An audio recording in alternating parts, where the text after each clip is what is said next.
Iran যুক্তরাষ্ট্র শান্তি চুক্তি স্বাক্ষরের সময় নিয়ে তোলপাড় আন্তর্জাতিক গণমাধ্যম। কখনো পাকিস্তানের প্রধানমন্ত্রী বলছেন ২৪ ঘন্টার মধ্যেই সমঝোতা করবে দুই দেশ, আবার এর কিছু সময় পর ট্রাম্পের পোস্ট আজকের মধ্যেই চুক্তি স্বাক্ষর হয়ে যাবে তেহরান ওয়াশিংটনের। স্বভাবতই প্রশ্ন ওঠে কেন বারবার ১৪ জুনের মধ্যে চুক্তি করা নিয়ে উঠে পড়ে লেগেছেন ট্রাম্প, যার একটি প্রাসঙ্গিক ব্যাখ্যা দিয়েছে ইরানের বিপ্লবী গার্ড কর্পস। ১৪ জুন ট্রাম্পের জন্মদিন, বিশেষ এই দিনে চুক্তি করে একে ব্যক্তিগত প্রচারণা হিসেবে ব্যবহার করার পরিকল্পনা করছেন মার্কিন প্রেসিডেন্ট।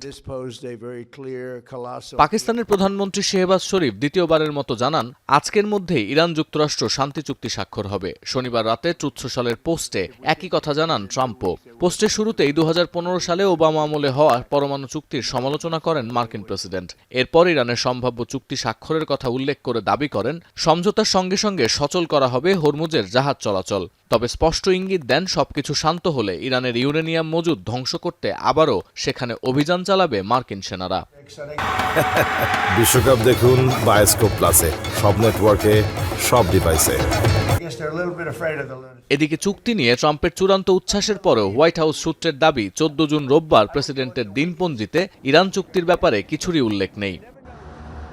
বিপরীতে যুক্তরাষ্ট্রের সঙ্গে সমঝোতা স্মারক নিয়ে ইতিবাচক মনোভাব দেখালেও চুক্তির দিনক্ষণ এখনো চূড়ান্ত নয় বলে দাবি ইরানের। পাকিস্তানের গণমাধ্যম ডনের তথ্য, সুইজারল্যান্ডের জেনেভায় যাওয়ার কোনো পরিকল্পনা নেই ইরানের প্রতিনিধি দলের। পররাষ্ট্র মন্ত্রণালয়ের মুখপাত্র ইসমাইল বাঘাইত সাব জানিয়েছেন ১-২ দিনের মধ্যে এই চুক্তি হবে না।